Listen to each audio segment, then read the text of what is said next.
Hello everyone, and today we're going to continue reviewing for AP Calc AB. So we found this practice test online where there's a series of them.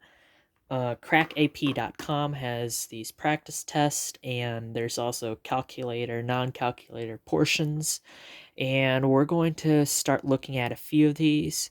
This is from one of them, and it's a calculator allowed portion, and we're going to start with that first equation, that first question there. Number one, if f of x is the function given by f of x equals e to the 3x power plus 1, at what value of x is the slope of the tangent line to f of x equal to 2? So I'll just pause it right here, and please copy that question down and start working through it. Okay, so we have that equation again, and the slope of tangent line, that's going to be the derivative. When is that derivative equal to 2?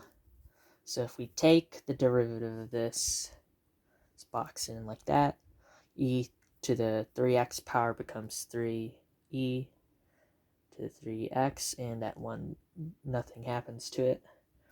Next, we're going to set this equal to 2.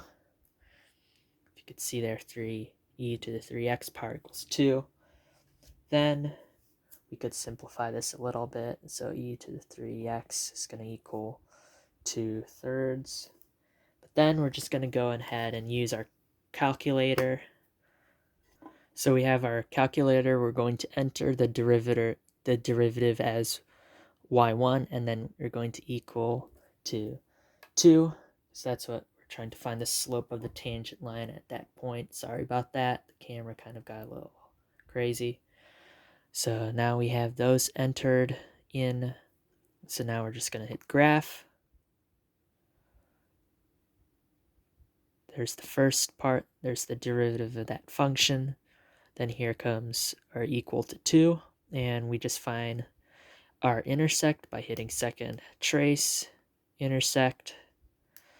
We're going to go on to go left, a little bit like that. We're going to go right, a little bit like that. And intersect is, we could see, is about, x is about negative 0.135.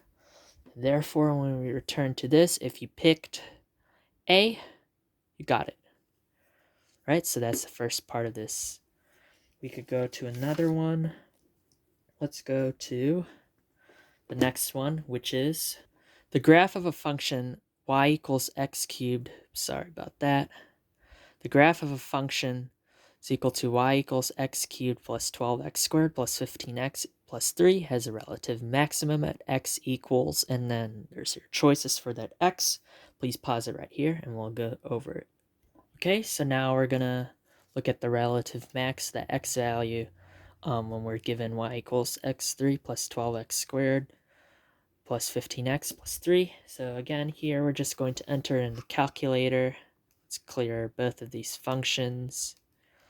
And so, because this is the calculator portion, we could use the calculator on stuff like this.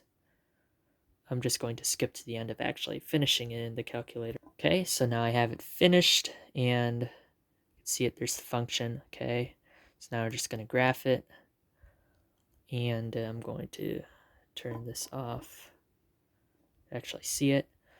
We can't really see it. It looks like parabola, but we need to zoom out on this particular function. So we're just going to head over here, and we're going to make these, let's just go 100 each of them. We'll see in a minute why we're zooming out to here, because the calculator here has a nice calculating tool that could help us. So now here's our function again.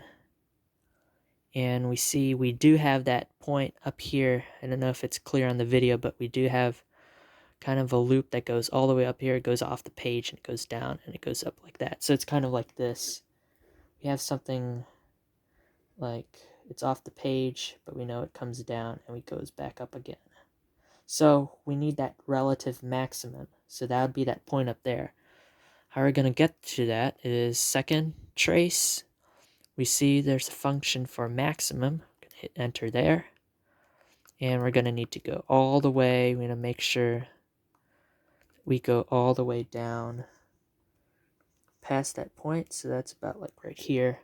See, it's on the there, so we have that, and then we're gonna go right about here just to make sure we get to that height all the way up there. So we could see our maximum is at x equals negative 7.31165, and the y is 143.96575. So that means our x for that maximum hits somewhere up here.